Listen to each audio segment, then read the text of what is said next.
કે આંબા બાપાનો કોન્ટેક્ટ કરી અને પછી તમારે માંડવી વાવવી જોઈએ, એ પણ ઓરવણાની. આંબા બાપાને કંઈ આંબા બાપા શું થાય અમે ઓરવીને વાવીએ છે નીકળે એટલે આમાં અમુક ટાઈમે દેખાય મોનિટાઇઝેશન એપ્લાય કરવાનો ઓપ્શન આવી જશે. અને એટલા સુધી મને પહોંચાડવા માટે તમારો ખૂબ ખૂબ આભાર. અને આપણા 16,000 સબસ્ક્રાઈબર પણ પૂરા થઈ ગયા છે. થોડા ઘણું નુકસાન પણ થયું છે, કેમ કે જે તમને ખબર જ હતી કે માંડવી અમારી થોડીક વધારે પાકી ગઈ હતી અને સુકાવા પણ માંડી હતી. એટલા માટે મિત્રો અત્યારે તમે જોવો આમાં કે પાથરા ફેરવતા હતા છતાં પણ આ તમે જોઈ શકો છો કે આમાં દોડવા આપણે ખરી ગયા છે. અને બીજી વાત એ કે આમાં છે ને મિત્રો અડારા તમે જો અહીંયા જો નુકસાન તમે જો કઈ રીતના છે. આ જો આ દેખાય છે, આ સાઈડ છે ને મિત્રો, આ જો વધુ પાકી ગઈ હતી બરાબર. જોઈ લો ખતરે પણ નીકળે જ છે જો બરાબર. આ જો છે મિત્રો, ને આવા ડારા થઈ ગયા હતા, સુકાઈ ગયા હતા. એટલે સ્વાભાવિક છે કે આ એની મૂળ ઝાડ સુકાઈ ગઈ હોય, એટલા માટે દોડવા બધા અહીં રહી ગયા છે. તમને વિશ્વાસ ના આવતો હોય તો તમને દેખાડું ડેમો. આ તમે જો, આ જો છે મિત્રો, આ જો કેટલા દોડવા નીકળ્યા અહીંથી, એટલા દોડવા નીકળ્યા મિત્રો બરાબર. હજી તો આમાં નીકળે છે, કેમ કે સુકાઈ ગયેલું હતું ને એટલે દોડવા રહી ગયા. તમે જો છે નીકળે એટલે આમાં અમુક ટાઈમે દેખાય ઉગેલી. આ જો ઉગી ગઈ કે નહીં, આ દોડવો ફોલતા તમે જો કે આ દોડવો હજી ઉગેલો નથી પણ બગડી ગયો છે. અને આમાં પણ તમે જો કે આ ડારું તમે જોઈ લો એકવાર, આખું પૂરું થઈ ગયું દેખાય, હળી ગયું આખું. એના માટે જો આને ખખેરીને આમ જરીક વધુ ઓલું કરીએ ને તો આમાં દોડવા પણ ખરી જાય.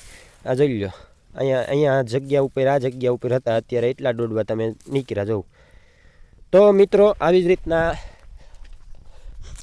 એક ખબર પડે કે ઓરવણું કરવું હોય તો વ્યવસ્થિત રીતના પરફેક્ટ ખબર હોવી જોઈએ કે ભાઈ આ માંડવી એટલા મહિના ઉપસે અને વરસાદની આગાહીને ધ્યાનમાં રાખીને આંબાભાઈનો કોન્ટેક કરી અને મતલબ કે આંબા બાપાનો કોન્ટેક કરી અને પછી તમારે માંડવી વાવવી જોઈએ, એ પણ ઓરવણાની. આંબા બાપાને કંઈ આંબા બાપા શું થાય અમે ઓરવીને વાવીએ કે નહીં.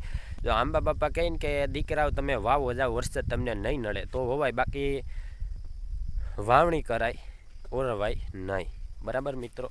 અને મજૂરી પણ ફાડી નાખે એવી છે. 500 રૂપિયા હાલે મિત્રો. જી હા, 500 રૂપિયા. આ ખાલી તમે જોવ કે હશે કેટલી, આ 2 થી 3 વીઘા જેટલી હશે. અને 2 થી 3 વીઘામાં 7,000ની મજૂરી જોઈ ગઈ મિત્રો. તો હવે વિચાર કરો કે હજી એવું 40 વીઘા છે તો હિસાબ કરી લો કે કેટલી મજૂરી જોહે મિત્રો. એટલે 1.5-2 લાખે તો પહોંચી જ જાહે બરાબર. તો મિત્રો આવી જ રીતે નવી જાણકારી માટે વિડીયોને લાઇક કરો. અને એક બીજી વાત એ કહેવાની છે કે તમારા બધાનો ખૂબ ખૂબ આભાર કે આપણા શોર્ટ વિડીયોમાં 30 લાખ વ્યૂ થઈ જાય હમણાં બરાબર. અને આપણી ચેનલ હવે જોકે 30 લાખ અત્યારે થઈ જ ગયા છે, પણ હજી ડેટ બહુ પાછળની બતાડે છે. 6-7 દી પહેલાંની ડેટમાં હજી પાછળ છે. આપણો જે ટાઈમિંગ હોય છે એ હજી પાછળ દેખાડે છે, લાઈવ ટાઈમિંગ નથી દેખાડતા. એના માટે આપણે હવે 1-2 દીમાં આપણે એપ્લાય કરવાનો મોનિટાઇઝેશન એપ્લાય કરવાનો ઓપ્શન આવી જશે. અને એટલા સુધી મને પહોંચાડવા માટે તમારો ખૂબ ખૂબ આભાર. અને આપણા 16,000 સબસ્ક્રાઈબર પણ પૂરા થઈ ગયા છે, અને એના માટે પણ તમને ખૂબ ખૂબ આભાર. તો હવે આવી જ રીતના મિત્રો સપોર્ટ કરો થોડોક, અને મારા લોંગ વિડીયાને પણ જોઉં, જેથી કરીને મારી ફૂલ ચેનલ મોનિટાઈઝ થઈ જાય. તો આપણે કાંઈક જે એમાંથી પહેલો પગાર આવશે એમાંથી પહેલાં તો જો મારે 3 બહેનું છે, 3 બહેનોને દેવાનો છે. એટલે બહેનોને એટલે બધોય નહીં હો, અમુક ટકા. અને બાકી જોઈએ હવે જેવી આપણે બધું દાન તો કરી જ દેવાનું છે, પણ હવે આપણે જોઈએ કે એવો જરૂરિયાતમંદ હોય એ લોકોને દાન કરીશું બરાબર. બાકી વિડીયોને લાઇક કરો, ચેનલ સબસ્ક્રાઈબ કરો અને આવતા રહેજો. અને મળીએ ફરી નવા વિડીયોમાં મિત્રો.